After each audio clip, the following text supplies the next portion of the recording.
Hi everybody, my name's Lance. Good to see you again. I'm back here at the Permanent Records Roadhouse in the record store to share with you some of my favorite recommendations from our most recent arrivals. Before I get into that, obviously I'd love it if you'd subscribe to this channel and like this video and comment below. But more importantly than that, since it is holiday shopping season, I'd like to suggest to you that you go to our website, permanentrecordsla.com. There you can find Permanent Records merch like this beautiful Permanent Records embroidered dad hat. We also have t-shirts, of course, like the one I'm wearing, hoodies like the one I'm also wearing for a limited time only. We only carry these during the holiday season, and tote bags, which are really nice. Our totes are really well made. They have this big gusset in them that allows you to put a whole bunch of records in the tote, not just one or two like those cheapies you get from some other places. So anyway, permanentrecordsla.com, great place to shop for merch for the holidays. All right, so without further ado, let's get straight into my most recommended recent arrivals. First and foremost, we have one of the greatest and most experimental psych records of all time. This is the Red Crayola, don't forget, with the familiar ugly. People don't usually talk about the Red Crayola with the full band name from the Parable of Arable Land album. This record came out on the same label around the same time as the psychedelic sounds of the 13th Floor Elevators.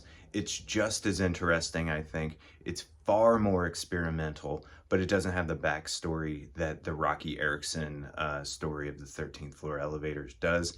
It doesn't have the hit on it. One would argue that Hurricane Fighter Plane and Transparent Radiation should have been hits of the time, and they certainly were played locally around Texas and have been covered by many bands since then. But anyway, I won't say any more about this because we don't have that much time.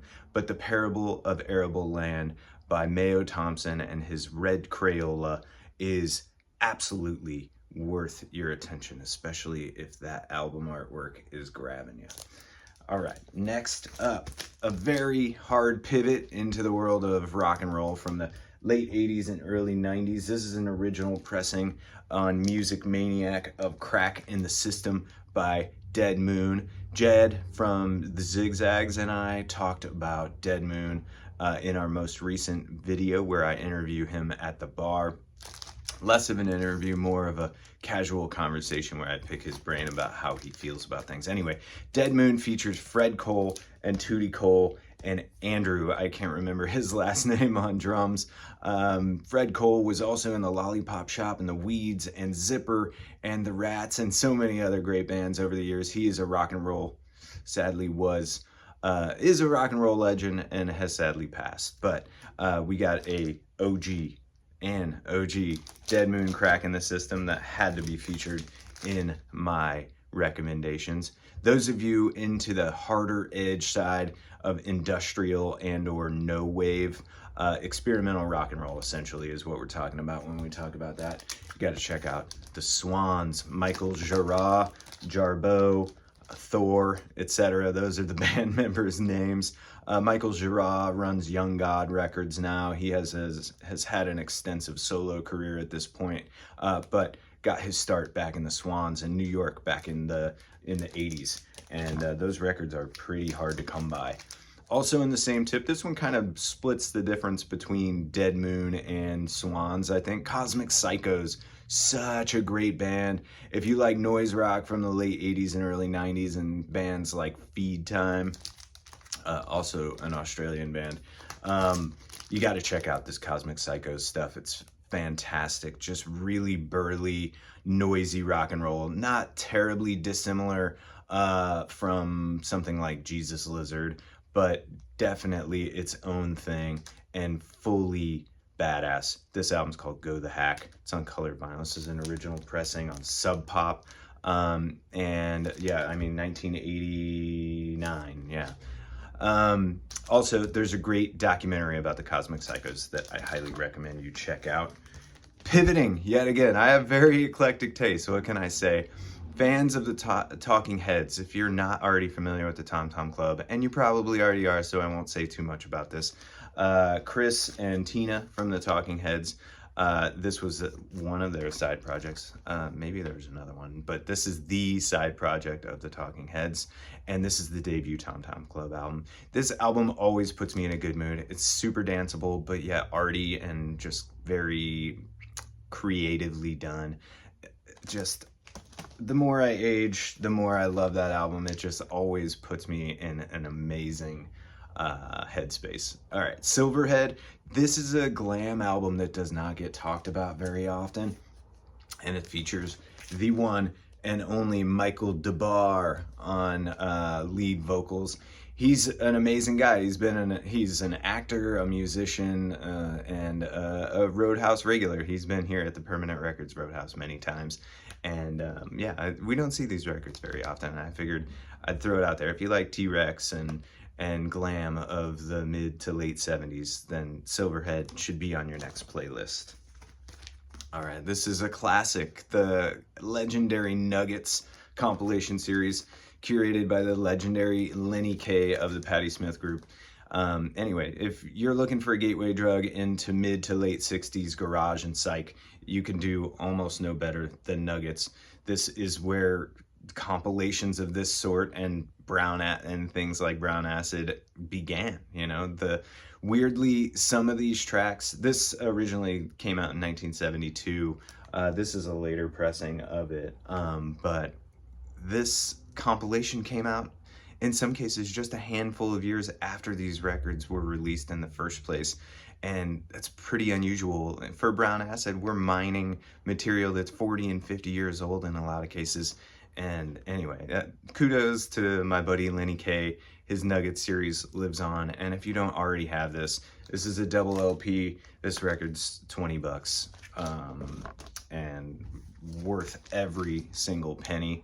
Let's switch gears yet again to one of the quintessential country funk albums, Shotgun Willie, still in the original shrink wrap. If you're not already familiar with the country funk compilations that Light in the Attic did, Shotgun Willie, the title track on this album, is on that album, this album all together. If you don't think you like country music, give Shotgun Willie a shot, because it will hit you in your sweet spot for sure.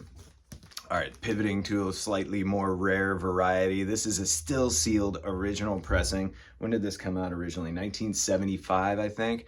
Quinn Harris's Statements. This is a private press soul record. It's been reissued recently, but this is a sealed original pressing, and that is a killer record. All right, before I get into more of my used recent arrivals, I'd like to show you the OCs live at Permanent Records. This double LP is comprised of recordings recorded here in our venue back in December of 2023, and this record is amazing. Also, that magenta colored vinyl that I just showed you, let me show you just one more time. That is limited to 200 copies, exclusively available from Permanent Records, and inside the jacket you get this photo of the band performing live at our venue back in December of 2023. This just came out. We're running low on them, but there are some copies available as of the taping of this video at permanentrecordsla.com. Let's get into the hard rock stuff. You know me as the curator of Brown Acid, so I have to have some hard rock recommendations. This self-titled Tucky Buzzard record rips. If you're not already familiar with Tucky Buzzard, the majority of their catalog is actually quite good, not particularly expensive. This might be the most expensive record of theirs. We have this tagged at $30. Originally released on Capitol, and yeah, Tucky Buzzard is one of the unsung heroes of hard rock. I've probably showed this record before, but I'm going to show it again. This is one of the classic electric era Miles Davis records, Bitches Brew. I don't need to say anything about this that hasn't been said. I just wanted to show that because it is in recent arrivals and it does come with my highest recommendation. Karma, everything Pharoah Sanders comes with my stamp of approval on it. Karma, and especially the stuff on the Impulse Records catalog. you got to check this out. If you like spiritual and free jazz, then, you know, that's quintessential stuff.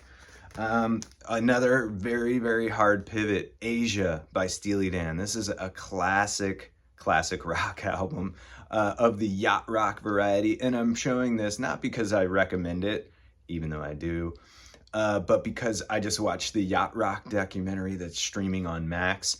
It's amazing. It's really, really entertaining. If you haven't seen the yacht rock documentary, I think it's just called Yacht Rock, a documentary. It's amazing. Details the history of the genre, how the genre name was coined, who coined it, and you know, the major players, including Steely Dan, Michael McDonald, the Doobie Brothers, etc. I learned a lot from the documentary. Highly recommend watching that. It was very entertaining. And on to some cheap heat. Blood Rock's albums are not expensive. The first one is a little more expensive than the rest, but the second one, we have this tagged at $8, and it's got Cheater, DOA. This album is awesome. Another Capitol release from back in the mid-70s. This was like 72, I want to say.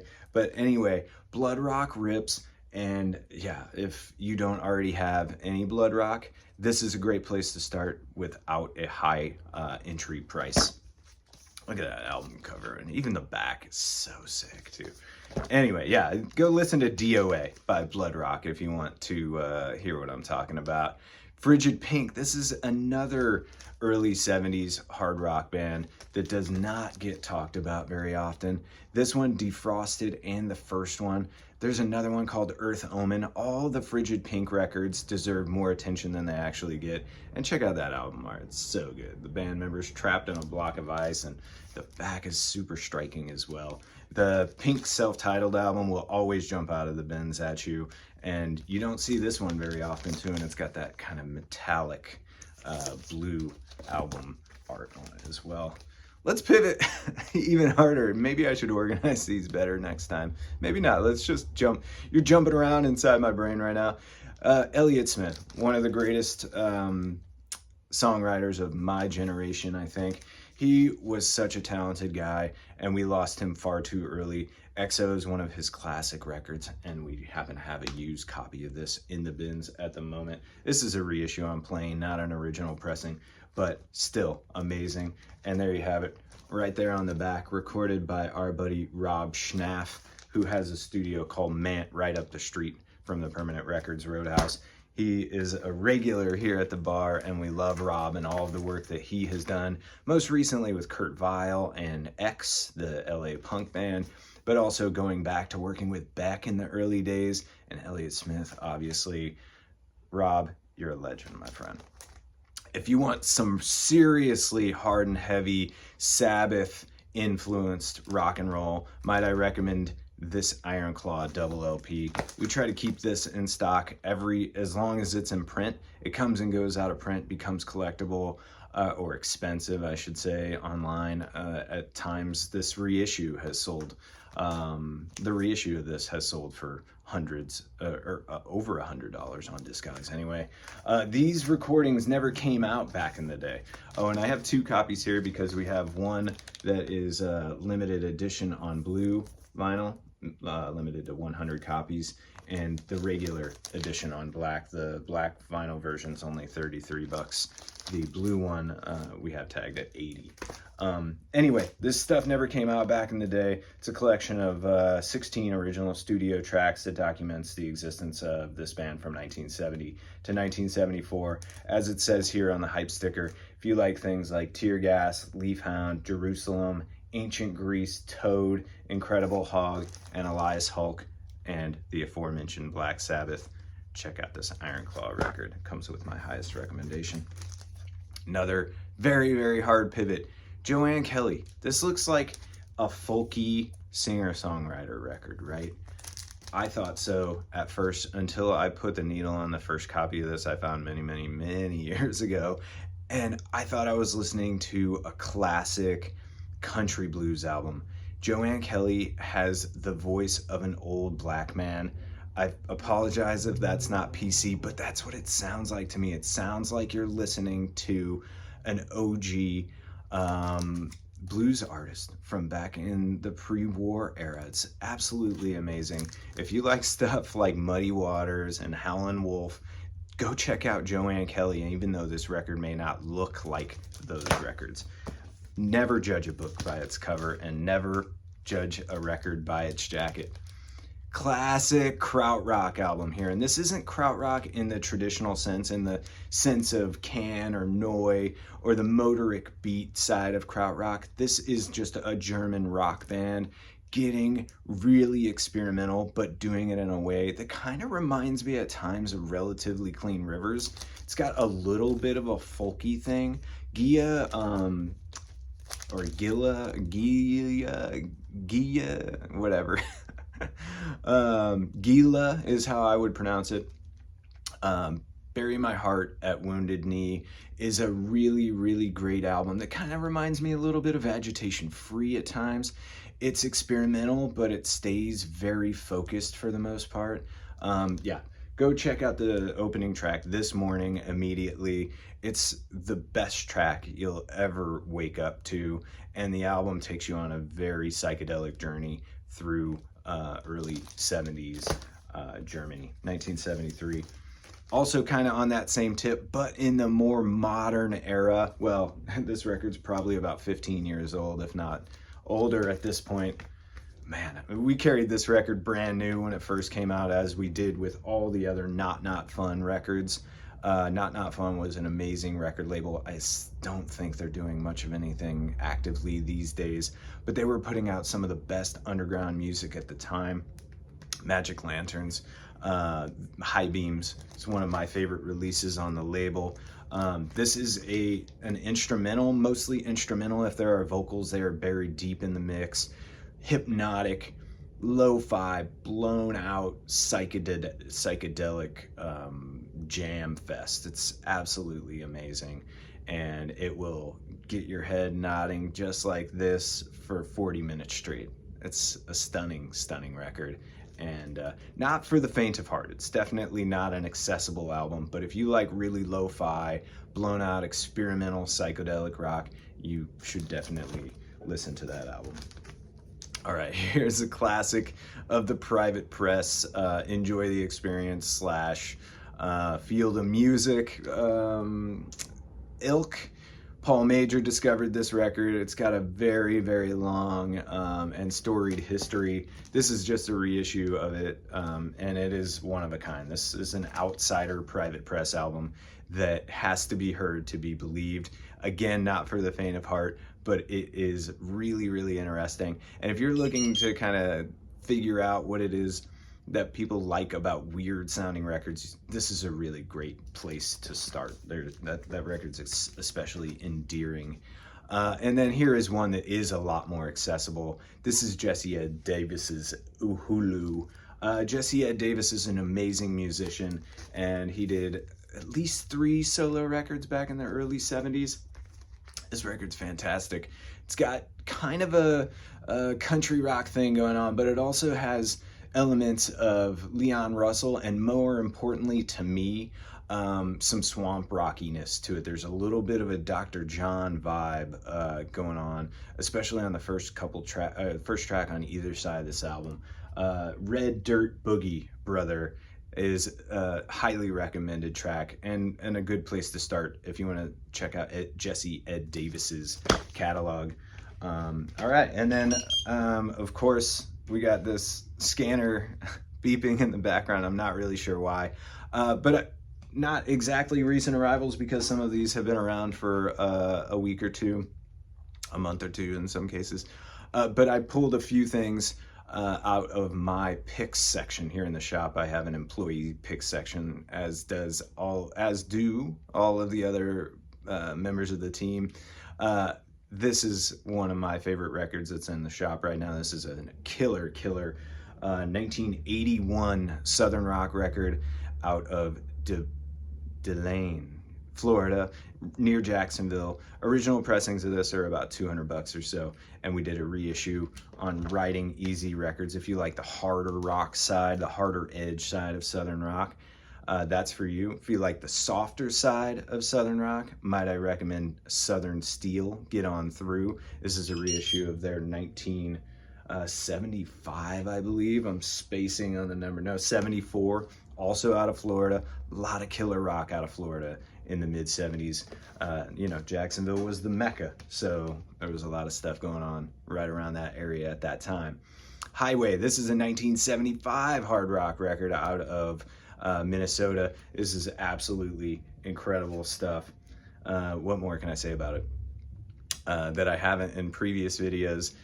Just go listen to Too Many Changes. It's the lead off track of this album to see if it's right for you. I think it will be. And this is a sealed 2016 reissue on 180 gram vinyl with a tip-on jacket. Each copy is machine stamped. There were only 550 copies of this press, and it comes with an insert as well. And then those of you into crazy psychedelic funk stuff, I highly recommend checking out Maximilian's self-titled album from 1969. If you like the Fugs, Funkadelic, and Jimi Hendrix all blended up, that will be for you. And last but not least, and all these last 5 or so are available at permanentrecordsla.com, our very own reissue, the first ever legitimate reissue of the tax scam label hard rock masterpiece. The last copy of the Stonewall record that sold on eBay went for $14,000 or $16,000. Doesn't matter. Let's say $14,000 just to play it safe. Stonewall. If you like Led Zeppelin and Jerusalem, the aforementioned Leafhound, Granicus, Orangutan, go check out Stonewall. This record will blow your mind. All right, I'm out of time, y'all. We will see you in the future. Thank you again for watching this video and sharing it with a friend. Cheers. Damn beat.